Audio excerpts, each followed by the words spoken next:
comic's gonna tell some stories. We have a clown house. He's not a comic, but he's funny as fuck. They all gonna tell stories, and you guys are gonna start the show. You guys have to pay attention to their story because sometimes they fucking lie. So what we're gonna do, we're gonna grill them after the performance and try to figure out what particular lie they talk about in the story. Did I get it? I got it? Yeah, you need to listen because I'm not going to. Okay, let's do this. All right, y'all ready for your first time? Make some noise!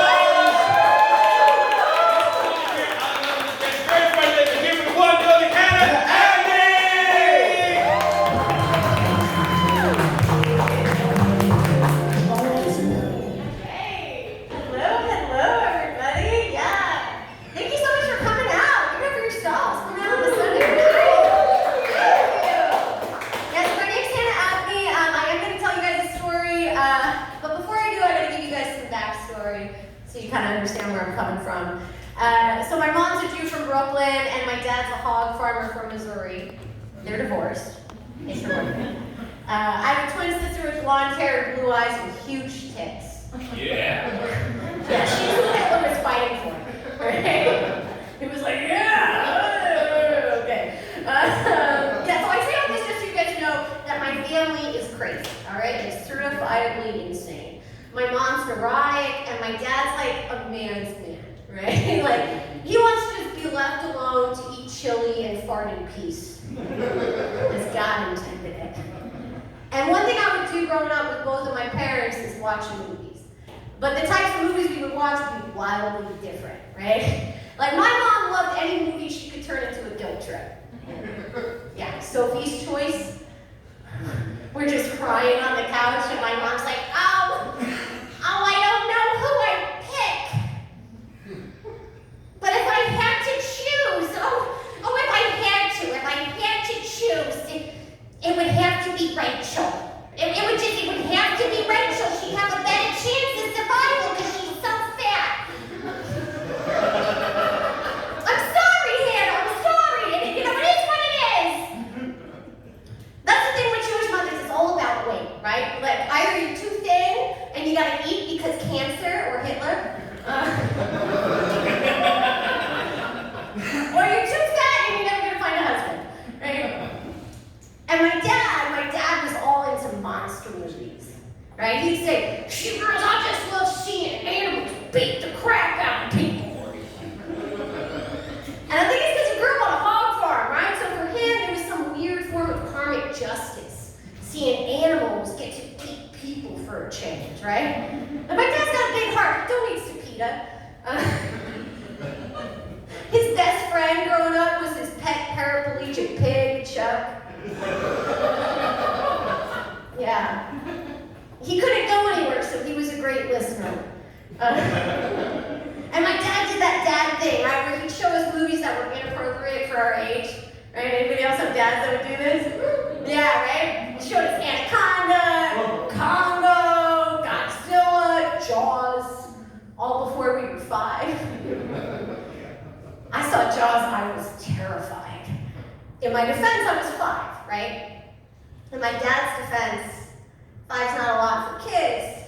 That's a full-grown adult in hog years. Rest in peace, Chuck. You know? So the only thing I knew about Jaws when I saw it was that it was a Spielberg classic, right? Because in my household, we didn't have any revered saints or gods we looked up to, only Jews who made it in Hollywood. Yeah. All 10 million of them, right? So I was excited to see this Spielberg classic, but then I was traumatized for life, right? So I saw Jaws, and my response was, avoid the water altogether, because that's where this monster lives. And that's why I mainly drink coffee, folks. When I saw this movie, I was afraid to go to the bathroom by myself, because I thought Jaws was going to come out of the toilet and bite me on the tuchus. And for all you boys out there, that means ass in Yiddish, all right? So I thought he was going to come out and bite me. I was afraid to take a shower, because if I look up, I'd see Jaws next to Hitler. Or worse, a Hitler Jaws. Just a shark with a tiny mustache, the armband, like the whole getup, right? He's ready to jump on me and just shake me whole. So I was afraid to go to the bathroom by myself. And something my dad taught us when we were watching Ghosts in the Darkness, another monster movie, about lions who just fucking ate people and drank his blood. He's saying, shoot girls, if you're ever being chased by a lion in Africa, you don't have to outrun the lion, just the person next to you. Lucky for me, I had a slower, fatter twin sister, Rachel. I'd make her go to the bathroom with me, shits and all, to use as bait in case Jaws came. Yeah, works for sharks, works for pedophiles, right? And poor Rachel, I wouldn't let her stand by the door. No. She'd have to be right next to the toilet just in case Jaws came, so I could push her and fucking get out of the way quick, right? That was the plan. So she was just seated next to this porcelain bowl like a bathroom garden gnome. She hated it, right? And most families won't let one child do this to another, right? This is torture, this is abuse. But if you think I have anxiety, you haven't met my mother, all right?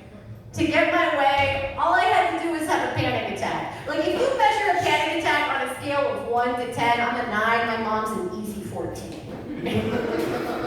So on the occasion, my sister works up the chutzpah and be like, you know what, Hannah, no, I'm not gonna sit with you while you shit today.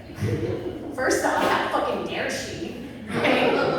Second, all I had to do was just have a panic attack to get my mom to start screaming, Rachel, just go with me, she has OCD!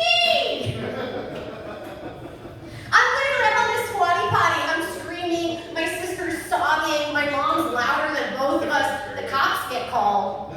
They arrive, they don't know if they should arrest somebody or medicate us all. This is a normal day in my house. Thank God for my sister, though, we had McKinley Elementary School. And at McKinley Elementary School, they had this rule, no bathroom buddies. Yeah. At McKinley, you had to man up. Or do what I did, which is just avoid the situation completely. I tried to just hold it all day. But my little pre-Kegels couldn't hold it that long. I needed another plan. And in elementary school, I had like the same outfit every day, y'all. I just wore these purple sweatpants from Mervyn's. It was like the same getup. So my plan to avoid going to the bathroom, to avoid Jaws, was every recess, I had this favorite stump. I thought this was genius. I would just sit on the stump and piss my pants. I was like, great, nobody's gonna know because I'm seated, right? But then I'd stand up and now the purple sweatpants would be a different color purple. And people always want to know how I got such a great ass, right? Here's how. So I would take the wet part of my sweatpants and scrunch it up and just shove it up my ass. Give myself the biggest wedgie to walk around with all day. It's great for the gluteus. And this worked for the most part, except for story time when we'd have to sit crisscross applesauce, right? It would just all fall out. But lucky for me, nobody bats an eye when a toddler's just digging in their ass. So it's easy for me to just re-wedgify, right? And just go about my business. And I would have gotten away with it if it were for my teacher, Maria, nose of a bloodhound. She would smell me and tell my mom. She'd be so disappointed. My mom would be like, Hannah, you have to stop wetting yourself. You're gonna think we come from a bad home. I can't afford to keep buying you pants from Mervyn's. Right? This went on for longer than I'd like to admit, okay, y'all? Eventually, I get sent to therapy. Yeah. And the therapist makes me buy the Jaws soundtrack to listen to. Now, I couldn't afford it because my allowance couldn't cover it. So my dad buys it for me, because also I'm 5, right? Now, this is the 90s, okay? Back in the day, in the 90s, going to therapy kind of meant something, right? Nowadays, dogs are therapists. In the 90s, if you saw a therapist, something was wrong. A lot of times it was court ordered, okay?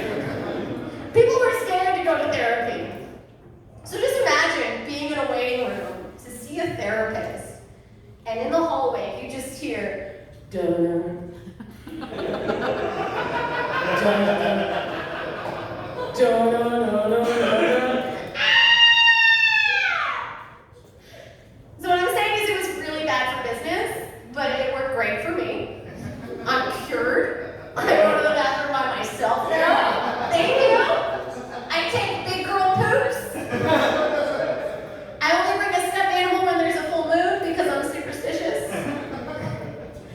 And you know, what goes around comes around, right? It's Rachel's turn now. This is why I don't bring guys around my sister, because she's seen some literal shit. Yeah. You guys have been great. Thanks so much for